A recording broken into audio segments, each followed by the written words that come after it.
자, 안녕하세요 여러분, 시바스입니다. 오늘도 간단한 역사 교실을 진행해 볼 텐데, 오늘의 주인공 바로 무타고치 레냐입니다. 무타고치 레냐는 2차 세계대전 당시 일본의 육군 준장으로 1888년 10월 7일에 태어났고 1966년 8월 2일에 사망한 인물입니다. 그는 1910년 육군사관학교를 졸업하고 1917년에는 육군대학교를 졸업하면서 일반적인 장교 코스를 밟고 있었죠. 하지만 어느 날 갑자기 치명적인 그의 매력이 터지기 시작합니다. 1936년 그는 중국에 파견되어 베이징에 주둔 중이던 제1연대 연대장을 맡게 됩니다. 그리고 여러분들도 잘 알다시피 그 시기는 중국과 일본의 눈치 싸움이 치열한 시기였죠. 일본군 장교들은 정부의 방침을 어기더라도 공을 세우고 싶어 했고, 중국 쪽에서도 반일 감정이 고조된 상황이었습니다. 간단하게 말하자면 중국과 일본 모두 민감한 상황이었죠. 그러던 어느 날 노구교 근처에서 야간 사격 훈련을 하는 도중에 일본군 병사 한 명이 실종됩니다. 사실 그 병사는 용변을 보고 20분 후에 돌아왔지만 지휘관은 이것을 확인 못했고, 중국군이 공격을 하여 병사 한 명이 실종되었다라고 상관에게 보고를 해버립니다. 이 보고를 들은 무타고치 레냐는 공격 준비를 시작하죠. 당시 공식적으로 일본군과 중국군은 이 문제를 평화롭게 해결하기 위해서 교섭 중이었는데, 그는 이것조차 무시해버립니다. 결국 부하들에게 공격 명령을 내리게 되죠. 심지어 부하들조차 정말 공격을 하는 겁니까? 라고 되물어볼 정도로 어이없는 상황이었습니다. 결국 그의 부대는 중국군을 공격했고, 노구교 사건은 이렇게 터지게 되죠. 그리고 이 사건은 중일전쟁으로까지 확장되게 됩니다. 중국은 이 사건을 계기로 2차 국공합작을 이루게 되었고, 전쟁은 장기화되어 끝없는 소모가 발생했고 일본군의 패전에 큰 영향을 주게 됩니다. 데뷔전을 화끈하게 마무리한 그는 이후 소장으로 승진했고 1940년에는 중장으로까지 승진을 합니다. 태평양 전쟁이 발생하자 중국 하남에 주둔 중이던 일본 육군 제18사단 사단장이 되었죠. 그러다 싱가포르 전투 도중에 한번 부상을 입게 되는데, 어이없게도 술을 마시면서 놀다가 적의 포격이 떨어지자 하속으로 숨은 그는 결국 수류탄 파편을 맞아 다치게 됩니다. 옆에 멀쩡하게 대피소가 있는데도 말이죠.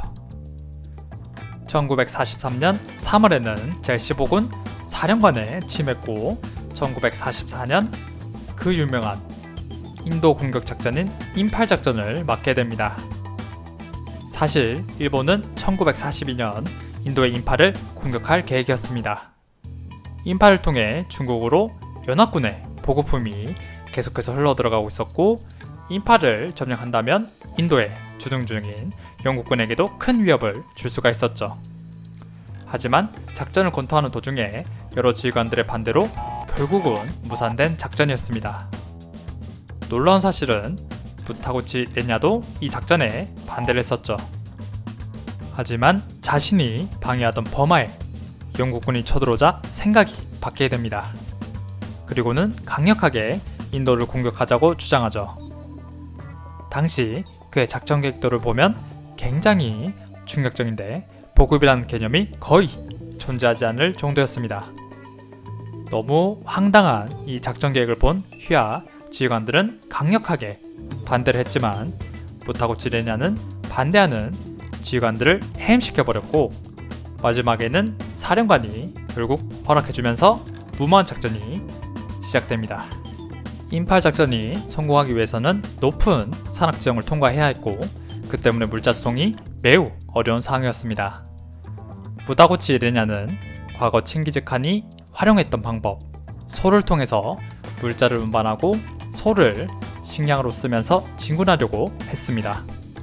하지만 강의 수심을 고려하지 않아 강을 건널 때마다 소의 절반이 익사해버렸고, 길이 너무 험난하다 보니 소들은 지쳐 쓰러졌습니다.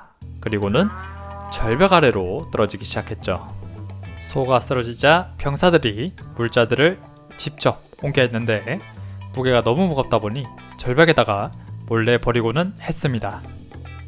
결국은 그나마 남아있던 보급품마저 빠르게 사라졌고 식량난을 참다 못한 휘하 31사단장 사토 준장 부대가 무단으로 퇴각하는 사태가 발생하기도 했습니다. 병사들은 풀을 뜯어먹고 뱀을 잡아먹으면서 간신히 버티고 있었고 영국군이 나타날 때마다 무력하게 당해야 했죠.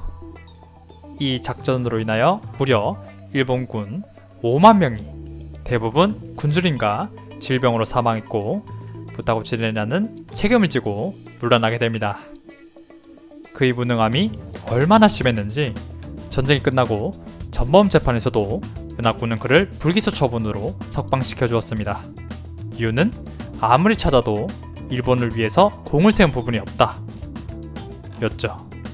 1962년에는 영국군 중령이었던 파커가 부타고치레냐에게 인팔작전은 좋은 생각이었다라는 내용의 편지를 보냈는데 그는 이 편지를 칭찬으로 믿고 작전 실패는 부하들 때문이라고 말하고 다녔다고 합니다. 심지어 죽을 때도 유언을 남겨 장례식장에 온 사람들에게 자신의 행동을 정당화하는 내용이 담긴 안내문을 배포하도록 했었죠. 정말 대단한 인물이 아닐 수가 없습니다. 그의 업적은 현대까지 이르고 있는데 일본에서는 그를 3대 오물이라고 비난하고 국내에서는 사실 한국의 독립군이었다라는 말도 있을 정도입니다. 사실 위에 언급한 뻘짓 이외에도 수많은 사건들이 있지만 너무 많아서 여기까지만 하도록 하겠습니다. 그러면 그의 주옥같은 명언들을 들으면서 마무리하고 다음 시간에 다시 재밌는 주제로 찾아오도록 하겠습니다. 감사합니다.